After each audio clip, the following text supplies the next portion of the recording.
네, 다양한 동물의 생태와 습성을 알아보고 그 속에 담긴 과학을 찾아보는 시간입니다. 사이언스주 오늘도 이동은 기자와 함께하겠습니다. 어서 오세요. 안녕하세요. 네, 오늘은 어떤 동물을 만나볼까요? 네, 우리가 뭐 대표적인 반려동물이라고 하면 보통 개나 고양이를 네. 떠올리는데요. 그에 못지않은 인기를 얻고 있는 동물이 토끼입니다. 최근에는 음, 이 토끼를 반려동물로 키우는 분들을 뭐 어렵지 않게 볼 수 있는데 토끼에 대해서 이야기 한번 나눠보겠습니다. 네, 지금 뒤에 사진도 나가고 있지만 토끼는 굉장히 귀엽고 또 순해 보이는 동물이라서 사랑받고 있는 동물인데 이런 토끼 좀 반려동물로 키우기도 적합할까요? 네, 토끼는 실제로 주인을 알아보기도 하고요. 또 애교도 많은 편이어서 반려동물로는 뭐 아주 매력적이라고 할 수 있을 것 음. 같습니다. 하지만 이 온순해 보이는 외모에 비해서는 성격이 좀 예민한 편인데요. 경계심이 많고 겁도 많아서 친해지려면 꽤 오랜 시간이 필요하다고 합니다. 또 이 토끼는 대부분 이 깨끗한 동물이지만 계절이 바뀔 때마다 털이 많이 빠지고요. 또 어떤 물건이든 갉아먹는 습성이 있어서 반려동물로 키울 때는 주의가 좀 필요한데요. 예. 특히 이 토끼는 집에만 갇혀 있으면 스트레스를 받기 때문에 정기적으로 햇볕을 쬐게 해줘야 하고 또 이 풀밭에서 좀 뛰어놀 수 있도록 야외 활동을 해줘야 한다고 합니다. 좀 키우시기 전에 이런 특성을 좀 잘 알고 반려동물로 들이셔야 될 것 네. 같은데요.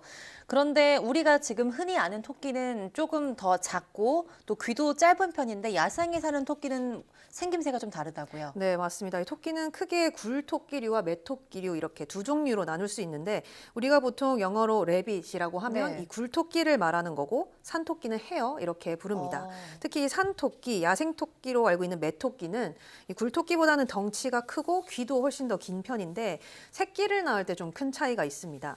굴토끼는 이름 그대로 이 굴을 판 뒤에 어미가 자신의 털을 뽑아서 거기다 깔고요. 거기다 새끼를 낳습니다. 새끼가 털이 없고 눈도 뜨지 못한 상태로 태어나기 때문에 네. 처음에는 이 어미의 보살핌을 한동안 받아야 합니다. 하지만 산토끼는 땅 위에 털을 닦아서 새끼를 낳게 되는데 갓 태어난 새끼도 금방 눈을 뜨게 되고요. 바로 뜀박질을 할 수도 있습니다. 사실 이 두 종류의 토끼는 유전적으로도 다르다고 하는데 염색체 수 자체가 다르기 때문에 서로 교배도 불가능한 종이라고 합니다. 네, 크기만 다른 게 아니라 염색체 수까지 다르다고 하니까 굉장히 놀라운데요. 그럼 지금 우리가 반려동물로 좀 키우고 있는 토끼들은 굴토끼에 가까운 걸까요? 네, 그렇죠. 이 우리 주변에서 흔히 볼 수 있는 집토끼는 과거 유럽에서 살던 굴토끼 종을 가축화한 건데 이 굴토끼가 산토끼보다 달리기가 느린 데다가 또 이 멀리 도망가기보다는 가까운 굴에 숨는 그런 습성이 있어서 상대적으로 과거에 쉽게 잡혔던 것으로 보입니다. 이 실제로 산토끼는 시속 70km까지 달릴 수가 있어서 굴토끼보다도 2배 정도 빠르다고 하네요. 또 우리나라의 경우는 1900년대에 처음으로 일본에서 토끼를 수입해서 사육하기 시작했는데 당시에는 이 식량 정책의 목적으로 이 식용 토끼를 수입을 하다가 1990년대 들어서 이 반려동물용 토끼가 들어왔다고 합니다.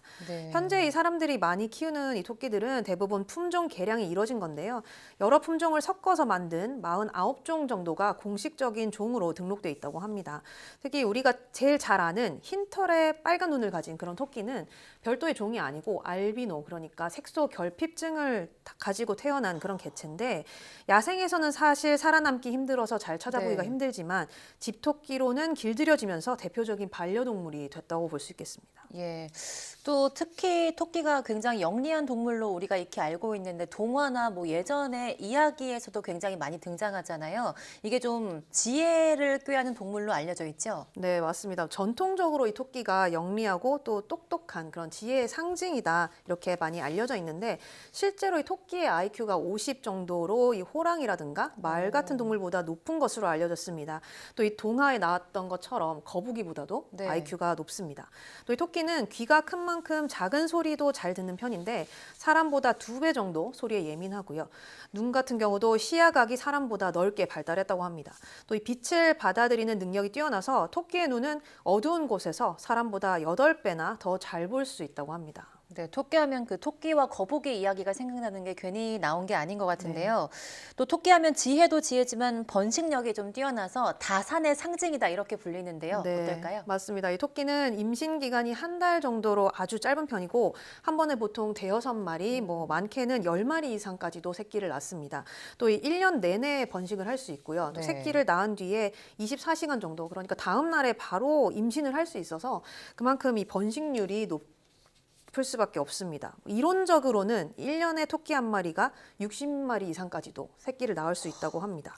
사실 이 천적이 많은 토끼한테는 이런 번식력 자체가 생존에 아주 필요한 네. 그런 전략이라고 볼 수 있는데요. 새끼를 아무리 많이 낳아도 이 새끼가 성체로 자랄 수 있는 확률이 그만큼 적다는 겁니다.